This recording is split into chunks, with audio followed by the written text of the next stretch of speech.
কুয়েটে যে হামলা হয়েছে সত্যিকার অর্থে এটা লজ্জাজনক, দুঃখজনক এবং গণঅভ্যুত্থানের স্পিরিটের সাথে সম্পূর্ণ সাংঘর্ষিক।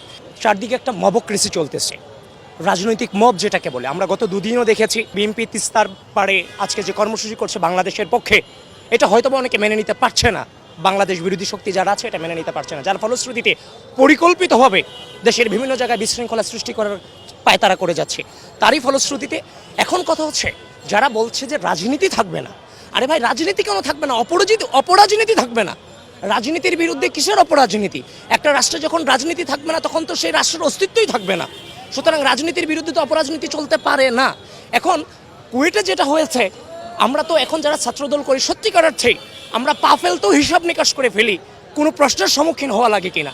আমরা তো এখন পর্যন্ত আপনারা কাউকে দেখাতে পারবেন না যাদেরকে আমরা জোর করে ছাত্রদল করাতে এনেছি অথবা জোর করে প্রোগ্রাম এনেছি অথবা ফর্ম বিলি করেছি, এটা হয়নি। এখন কুয়েটের মতো প্রতিষ্ঠানে, এত বড় একটা প্রতিষ্ঠানে, সেখানে যদি একজন ছাত্রদল করার মতো স্টুডেন্ট থেকে থাকে, তাকে আপনাকে সেই সাংবিধানিক অনুযায়ী তাকে সেই রাজনৈতিক অধিকার আপনাকে দিতে হবে, আপনি কোনোভাবেই কেড়ে নিতে পারবেন না।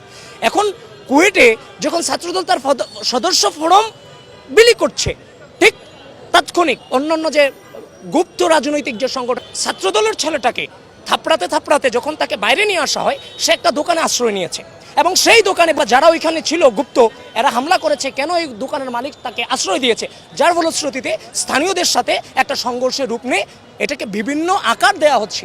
এখন রাষ্ট্র আইন আছে, রাষ্ট্রের সরকার আছে।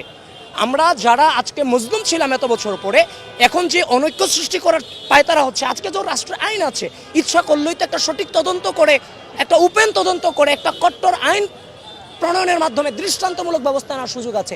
আপনারা দেখেছেন ঢাকা বিশ্ববিদ্যালয়ের মাটিতে যারা ছাত্রদল পোস্টার সাটানোর উপরে ছাত্রদলের পোস্টারের বিরুদ্ধে মিছিল হয়েছে, যেটা কোনোভাবেই গণতান্ত্রিক রাজনীতির জন্য সুখকর নয়।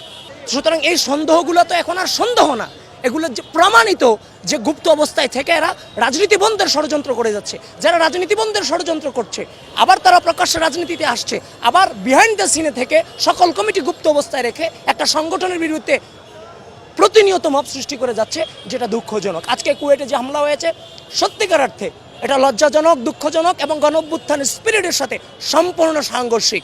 একজন গণঅভ্যুত্থানের সক্রিয় অংশগ্রহণকারী হিসেবে যারা সেখানে সম্পৃক্ত আছে, যারা উস্কানি দিয়েছে, যারা উস্কানির ফাঁদে পা দিয়েছে, প্রত্যেককে রাষ্ট্রীয়ভাবে কট্টর বিচারের আওতায় আনতে হবে। এটাই হওয়া উচিত আমাদের প্রত্যেকের লক্ষ্য।